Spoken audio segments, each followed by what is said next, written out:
This interview is going to be unlike anything you've heard before on Tatooine Sons. I am joined by Dominic Pace. Now, you've probably heard about him and his story of getting the chance to play a bounty hunter in chapters 1 and 3 of The Mandalorian.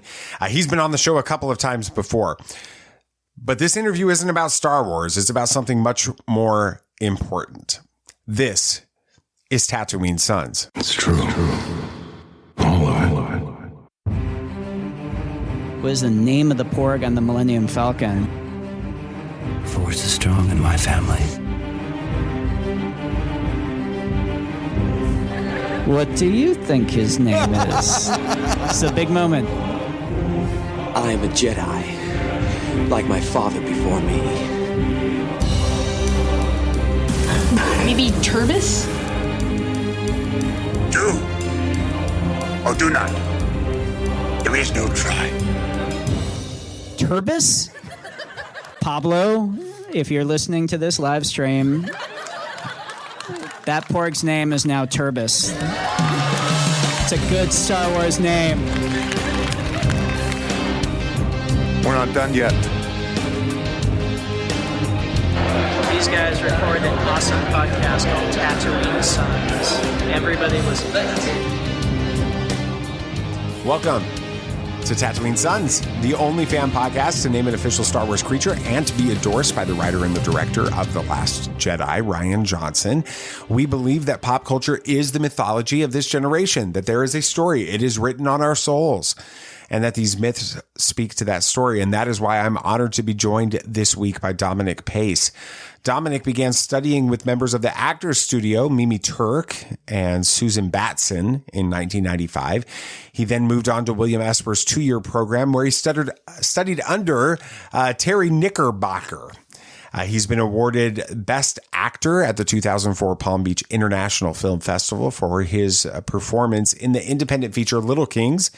He was a member of the Met Theater Company and the Tim Robbins Company and the Actors Gang in Los Angeles. During the pandemic of 2020 and 2021, Dominic toured the country in an effort to support small business comic shops through autographs of his Gekko character from The Mandalorian.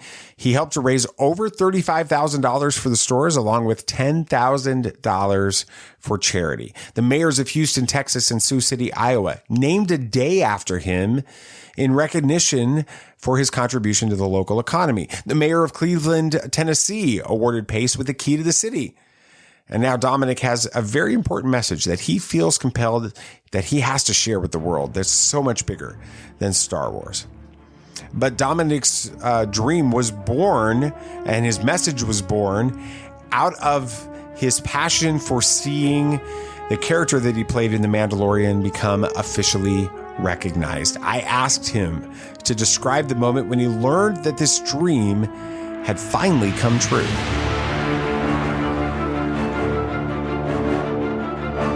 Well, I'm sure as many people know, this has been quite a long journey from what was absolutely nothing to start with. I have been a veteran character actor. I've been very proud of my career. But this is something that really ultimately started as an uncredited character. And technically it still is. And ironically, I'm very proud of that. And I'll get to that later. But again, we're looking at 2.5 years of an ambitious journey through the pandemic.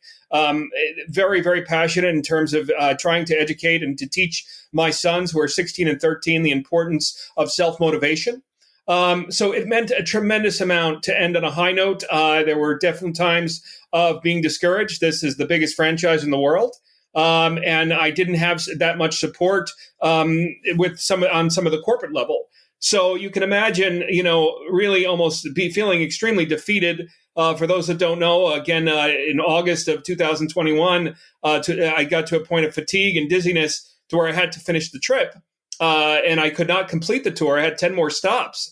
People were very disappointed, and owners were kind of counting on me. I got a few angry emails, and I was really ready to throw in the towel. But you can imagine the joy, and really still not believing it until finally I got that second official email that Gekko will be immortalized in a beautiful license piece, and how symbolic it is for two reasons. One, I like the fact that this Geeky Tiki, as what the company is, Beeline Creative, sort of has the display of this mural display of the A-list cast, including Gekko, and sort of this hieroglyphics, because I would love it to be a story, and I can get to that later in regards to a lot of the meaning behind it, as opposed to just a Star Wars bounty hunter creature number 5028, which again is going to be oversaturated as the years progress. So that meant a lot to me, but also as much as we wanted a Funko Pop and a Black Series, how beautiful it is to have a symbol of celebration, a symbol of togetherness. Something I wanted to implement to my sons is not only as opposed to asking what the country owes you, I mean, not to paraphrase Kennedy, but what you can do for the country. Instead of playing victim, instead of complaining about how I come from an Italian-American heritage, on how life has been very difficult. I've struggled for 25 years with all different odd jobs, but we don't complain because we understand that everyone's working hard for their dreams. Everyone's working together. How can I help others in our country to achieve their dreams and at the same time build yourself up? I believe it's a perfect formula, how we coexist. And how it's a patriotic thing as well, in terms of being proud to be an American and to contribute not only culturally, but also at the same time to add to the people that have worked very hard, small businesses especially. I felt that there was a parallel in regards to Gekko and small businesses in that you need to get it done yourself. You're not the big cheese. You're not the big corporation. So I thought it was beautiful to be hand in hand with a lot of these small businesses. It's awesome. Now, just a few weeks before all this happened, we actually saw each other at Gods and Monsters there in Orlando. It was one of your appearances on your comic book tour. And when we met, obviously you're always upbeat and positive when you're at these things, but I could kind of tell that you were getting a little bit discouraged. You were really tired. You were starting to get worn down physically. And then just a couple of days after that, this exhaustion forced you to cancel the rest of the tour, like you just talked about a minute ago. Was there ever a moment throughout this entire almost 2-year journey where you thought about maybe giving up the idea that Gekko would ever become officially recognized or like it has at this point? Absolutely. For some who don't know, I took a very ambitious risk with the second tour. I didn't want to let it go after the first year. I was disappointed that, and it wasn't Marvel's fault, it wasn't Lucasfilm's fault, but Marvel had a passion for wanting to get the character in the first official comic and to build on his story. And that's what I was very passionate about as a Star Wars fan and also as a performer, where that could lead in canon. They weren't able to do that. They wanted to sort of put a kibosh on any Mandalorian characters, even small ones like myself, for Marvel, because they had other plans. But I had no idea what plans they had. We're still in a pandemic, so I need to figure out how to continue to promote this character, support my family, and at the same time try and sort of walk the line. I took a very ambitious risk in creating a fan fiction comic where I was under the understanding if you just sell your autograph, you're okay. I got a call from Lucasfilm, and they were actually very, very generous. They said, look, we appreciate everything you're doing. Obviously, do us a favor. Marvel owns the rights to all of our stories. Give the comic away. So I was very appreciative that they allowed me to do the tour, but it was sort of crickets. It's almost like, dating, going on a date where it's sort of, you get a text back saying, yeah, I had a good time too, ... and there's nothing else. And so you're just kind of left in limbo. So 5 days prior to seeing you, about 6-7 days prior to seeing you in New Jersey, I called Lucasfilm and I said, look, is this resonating at all? I said, because ultimately I'm enjoying the summer and obviously having a great experience in many ways. But at the same time, I feel like I've sort of exhausted my welcome. And it was sort of the same neutral, sort of lukewarm response. And at that point, again, what happens? How do you represent, how do you teach your kids in terms of how to overcome adversity and how to be proud, even though you may be the only person on stage dancing in life? How do you do that? I feel my concern with some of the education system right now is a lot of safe spaces, a lot of, let's work on your mental health. So as much as I was feeling very defeated, at the same time, I thought that I had a message to deliver regardless of whether I became canon and sort of official license piece or not. But sometimes in life, you have to go out on your own and you have to have that tough skin. If you do not have a mental disability in one way or another, we need to raise our children, both men and women, to the ideology that, listen, you may not have everything handed out to you. You may not come from privilege regardless of race, regardless of culture. Italians, Irish had it very, very difficult as well. Puerto Rican, Spanish, Jewish, Asian, you can go on and on, African Americans. But What do we do to figure it out? What do we do when no one is in our corner rooting for us, but yet we do have some resources with a fan base. We do have some resources with small business. How do I utilize that with no name at all? A beautiful movie there with Jordan Belfort there was Wolf of Wall Street. And the last line at the end, Leonardo DiCaprio goes over to one of the guys in the seminar and he says, sell me this pen. And that's what we need to teach our kids. That pen may be just a simple Bic, but you're going to have one of two people in this world and one of two people in this country. They say, I'm going to tell you about this pen. This pen is absolutely amazing. And let me tell you why you need this pen and why it's one of the most unique pens on earth. Or you have people say, hey, you know what? I just had 5 seconds screen time. I was just an extra. And, hey, it was really cool because I'm a Star Wars fan. But you know what? I got to try and talk to my agent. I don't know what my agent's doing right now. I think my agent maybe needs to work a little harder for me. So you understand. And that really ultimately is what the message was. I got to Tampa and it was such a beautiful, warm welcome. Orlando, unfortunately, we're on a weekday and it's a bigger city in many ways. Tampa was such a beautiful, warm welcome. And I literally could not go on one more hour. And it was so frustrating because, I needed this income as well as helping the stores.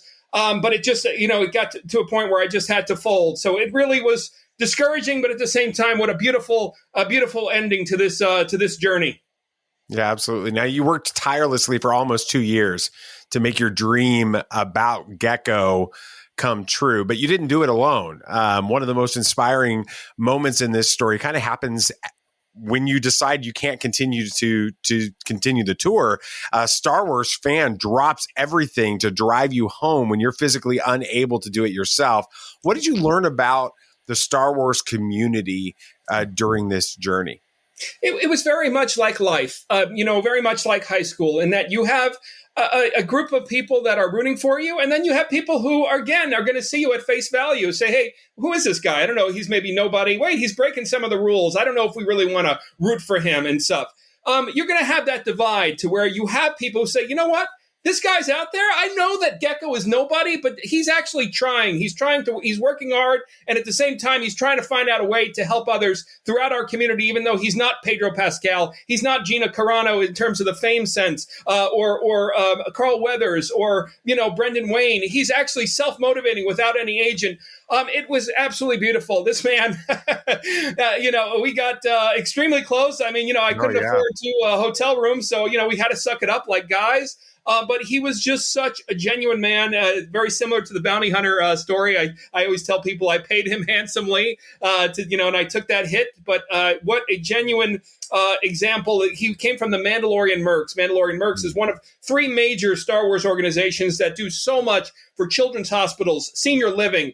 And so many of them, I want to say 90% of that community had my back throughout all of the United States, and even extending out to South America and Europe and even Israel, believe it or not, people rooting for me all over the world.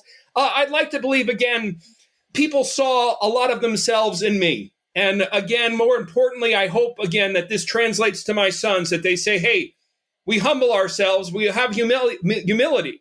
But at the same time, we keep treading through even when we don't have the opportunity. The one thing that I cannot accept right now in society is too much finger pointing. And it's getting to a point to where we are segregating our children by race, by gender, and by religion. And this is coming from a lot of the education system. I am extremely concerned with this narrative to our kids. I can't tell you how proud I am to have grown up with the teachings of Martin Luther King, but this one sentence that rules them all, and that is the content of one's character.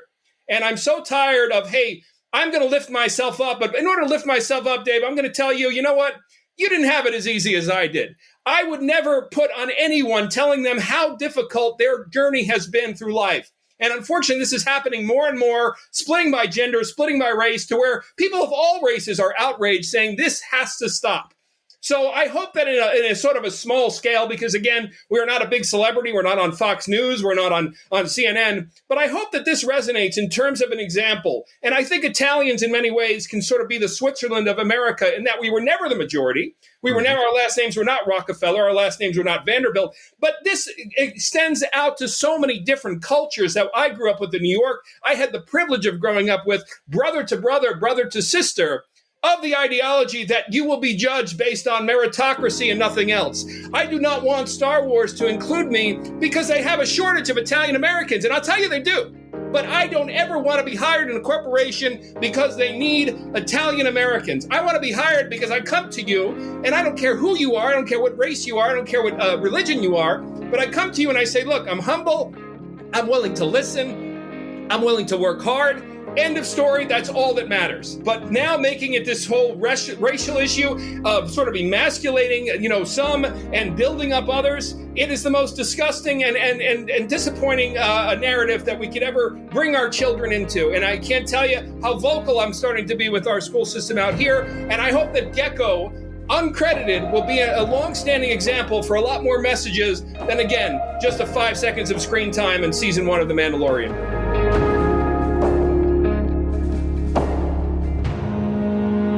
Star Wars fans can get a bad rap at times, and a lot of the time they actually deserve it.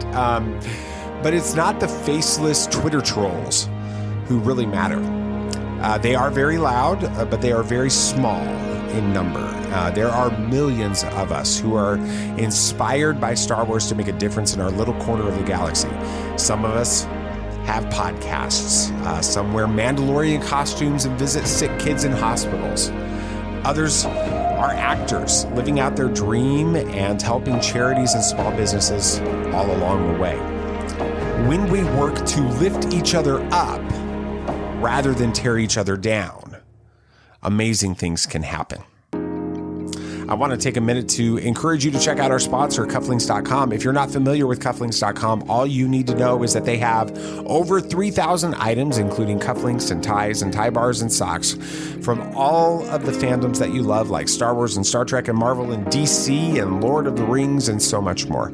We love cufflinks.com. They are a family-owned and run company run by two brothers who geek out about Star Wars as much as you and I do.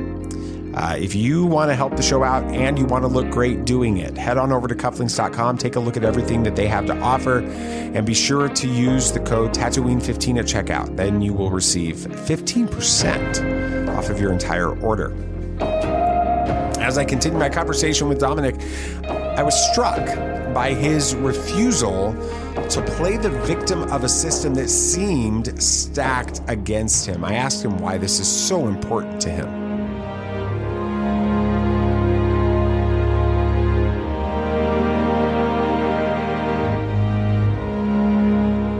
For 25 years, I have had no shame in waiting tables, bussing tables, driving Uber, working for moving companies, doing extra work, and then every now and then I would get a guest starring role. And the reason I never had a problem with this is because every human being, for the most part in our country, is trying to succeed. There is no up and down. But if we want to sit here and talk about the victimhood, John Leguizamo just recently said they're coming out with a Super Mario Brothers movie. And if we want to talk about, hey, he had this and I had that. He says there needs to be more minorities in Super Mario Brothers. I got to tell you, there's only one Italian American in that. I don't have a problem with that. I grew up on Richard Donner. I grew up on Steven Spielberg. I grew up on John Hughes. I can probably count on one hand in terms of how many Italians were represented. But here's the irony to it. I don't care. And the reason I don't care is, again, I believe that producers, directors should have the right to hire whoever they choose. Al Pacino, they wanted to cast Jack Nicholson, Ryan O'Neal, Robert Redford, Sylvester Stallone. They wanted to cast Ryan O'Neal, Robert Redford, Chaz Palminteri, who was literally down to his last penny for The Bronx Tale. They just wanted to buy his script and hire a bigger name who might not have been Italian. The point is understanding that when we leave this earth, you and I may die sooner than later, sadly enough. What are we going to leave our children in terms of not only the ideology of togetherness, but also the survival instincts? And unfortunately, again, to hear this in society as far as you had it easy, I had it hard, I gave my kids the front row seat of all those beautiful museums of civil rights throughout the country: Atlanta, Montgomery, Alabama, Cincinnati, Ohio, at the Harry Beecher-Stowe Museum, the Underground Railroad Museum.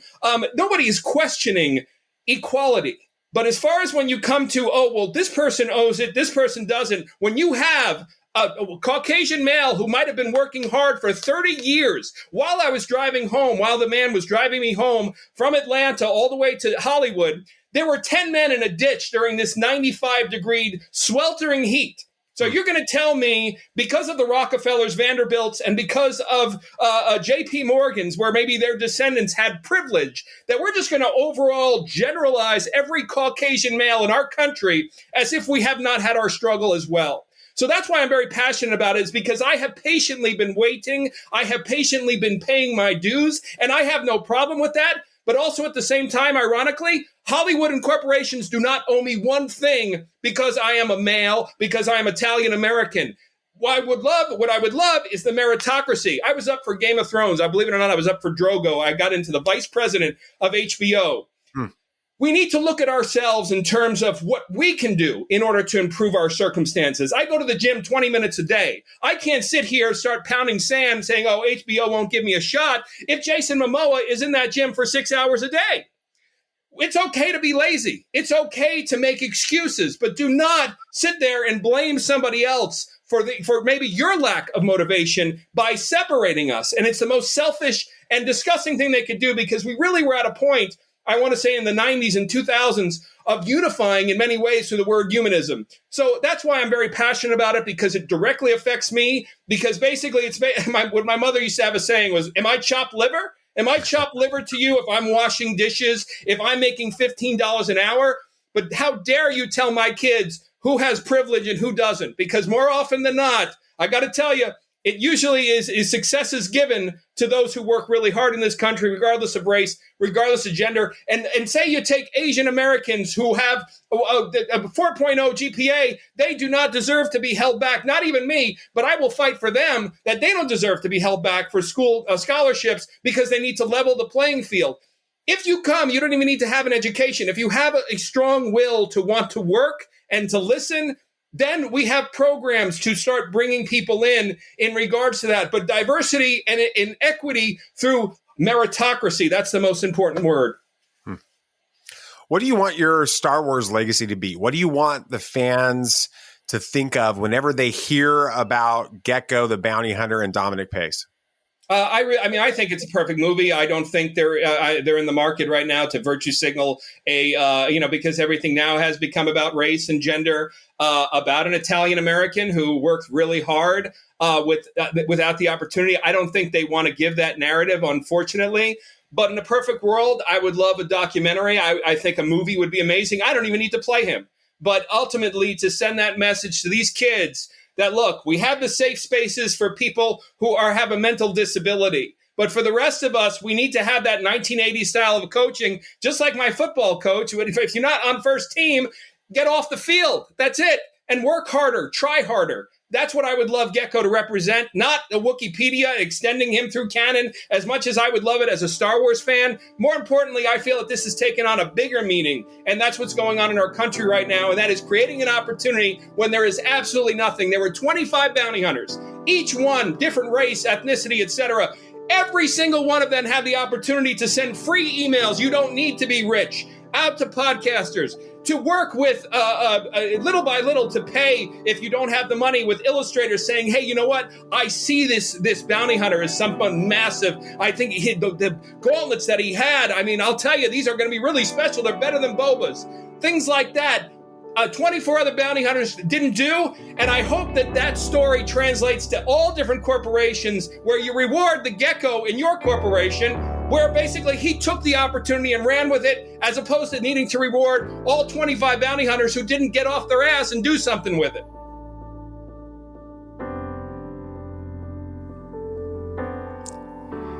Dominic's story is truly one of someone who hasn't let his circumstances determine his destiny.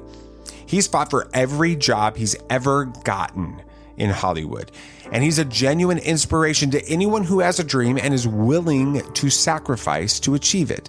And I'm convinced that Dominic's story is only just beginning.